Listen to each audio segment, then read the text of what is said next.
मित्र 2014 के इलेक्शन में आपने ये ऐड जरूर देखा होगा। पेट्रोल डीजल के दाम हर बार बढ़ते गए तो स्कूटर खड़ा कर दिया, बस से चलने लगे।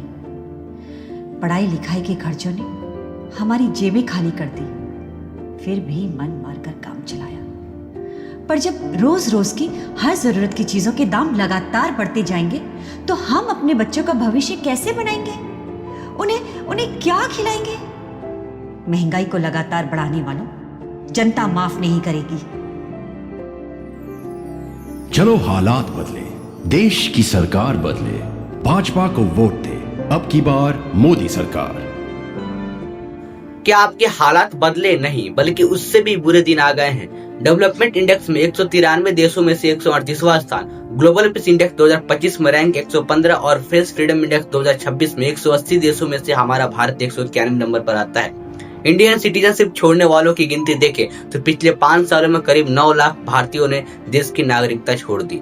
लेटेस्ट ग्लोबल हंगर इंडेक्स यानी कि भूखमरी के आंकड़े देखें तो 2025 में 123वें देशों में से हमारी रैंक 102 नंबर पर है। और अंधभक्त और उनके पापा कहते हैं कि दुनिया में हमारा डंका बज रहा है। देश है, ये कोई सरकार है, ये कोई लोग है।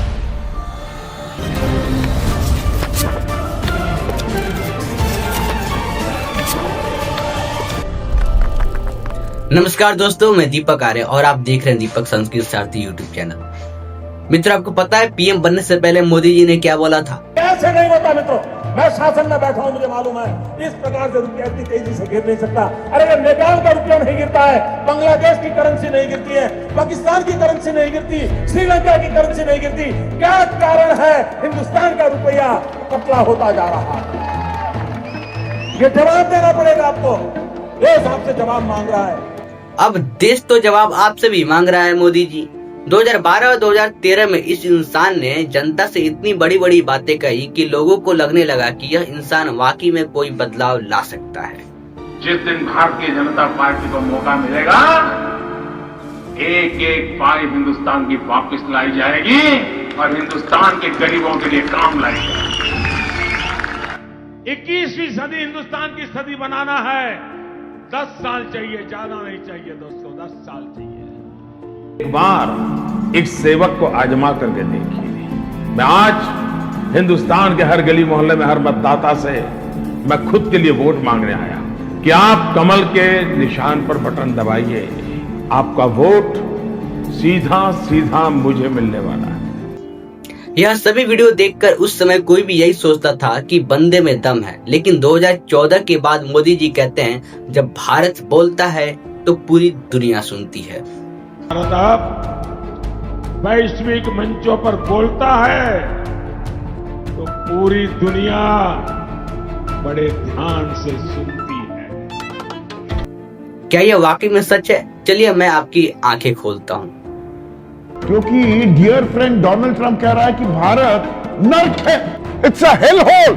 इतनी दिमागी बुद्धि भ्रष्ट हो गई है, बेड़ा गर्क हो गया है दिमागी, ये भारत को नर्क बताने लगा डोनाल्ड ट्रंप। और कह रहा है कि ये तो भारतीय जो लोग हैं ना, ये लैपटॉप लिए घूमते आतंकवादी हैं, दहशतगर्द हैं।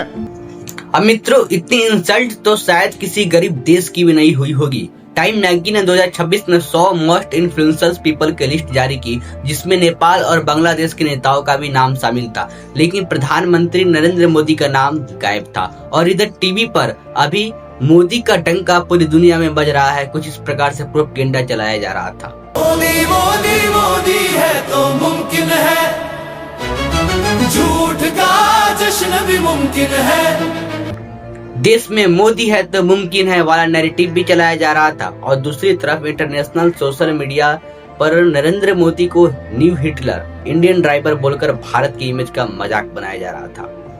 अब यही देखिए, अमेरिका के एक पत्रकार ने टीवी डिबेट में बताया क्या कहा, जरा सुनिए इसको। They're looking to India to see if they could suck the life out of that country. It looks like Narendra Modi opening up his legs to Israel. Congratulations. Yeah. That can't happen soon enough, by the way. Okay, I would love to have Israel off our backs because they are destroying our country. They drag. मतलब Israel के सामने मोदी जी ने टांगे जोड़ ली। भारत जैसे बड़े देश के प्रधानमंत्री के लिए कोई विदेशी पत्रकार ऐसा बोल दे। यही नहीं, ट्रंप भी मोदी की इंसल्ट करने में कोई कसर नहीं छोड़ते हैं।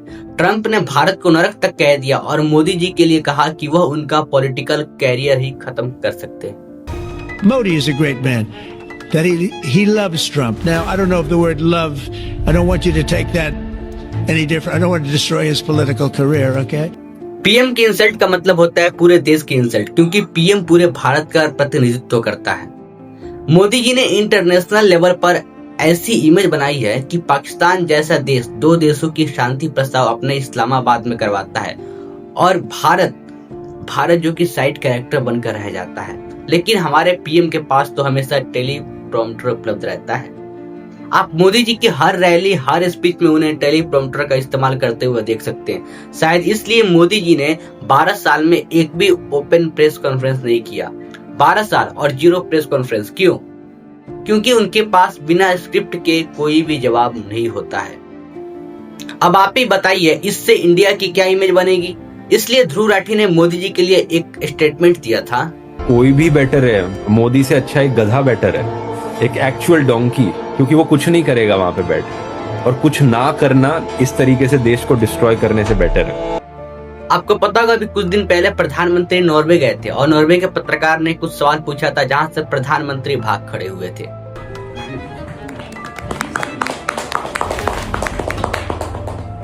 Prime Minister Modi, why don't you take some questions from the freest press in the world?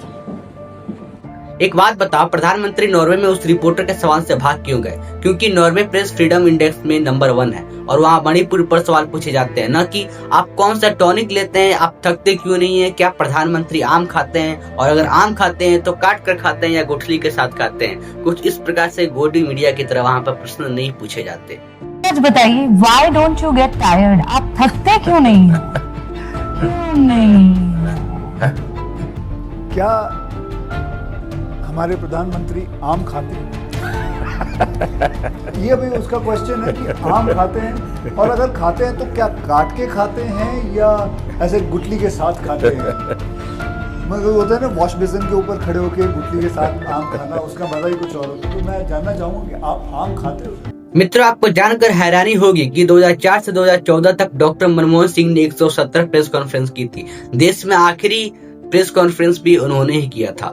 लेकिन जब मनमोहन सिंह की सरकार थी तो मोदी जी हमेशा पूर्व प्रधानमंत्री को यह कहकर ट्रोल किया करते थे कि वो कुछ बोल ही नहीं पाते। मैंने एक बार प्रधानमंत्री से बात की,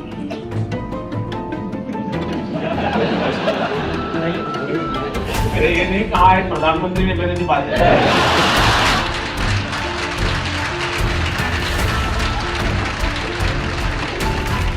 ओबामा जी, मैं हिंदुस्तान से आया हूं, मैं गरीब देश का प्रधानमंत्री हूं, मेरा देश गरीब है। प्रधानमंत्री जी, आपने ओबामा के सामने। मगर मनमोहन सिंह के लिए मोदी जी के सर्टिफिकेशंस की जरूरत नहीं थी। वो क्या थे? मनमोहन सिंह जब बोलते थे तो पूरी दुनिया सच में सुनती थी। मैं ये नहीं कह रहा हूँ, बल्कि उस समय के अमेरिकी राष्ट्रपति बराक ओबामा खुद अपने मुंह से कह रहे हैं। Extraordinary leadership that Prime Minister Singh has provided, not just to India, but to the world, has helped us navigate through some very difficult times. And I can tell you that here at the G20, when the Prime Minister speaks, people listen, particularly because of his deep knowledge of economic issues. Modi ji को America से इजाजत लेनी पड़ती है कि वो किससे तेल खरीदेगा और किससे नहीं खरीदेगा। We've already made a deal. India is coming in, and they're going to be buying Venezuelan oil as opposed to buying it from Iran. So we've already made that deal, the concept of the deal. But China. अब देखिए, कुछ दिन पहले एक video viral हुआ था। एक लड़के ने मोदी जी की विदेश यात्राओं और लोगों से मिलने के अंदाज पर एक कॉमेडी वीडियो बनाया था, जिसे बीजेपी ने सोशल मीडिया प्लेटफॉर्म से हटवा दिया।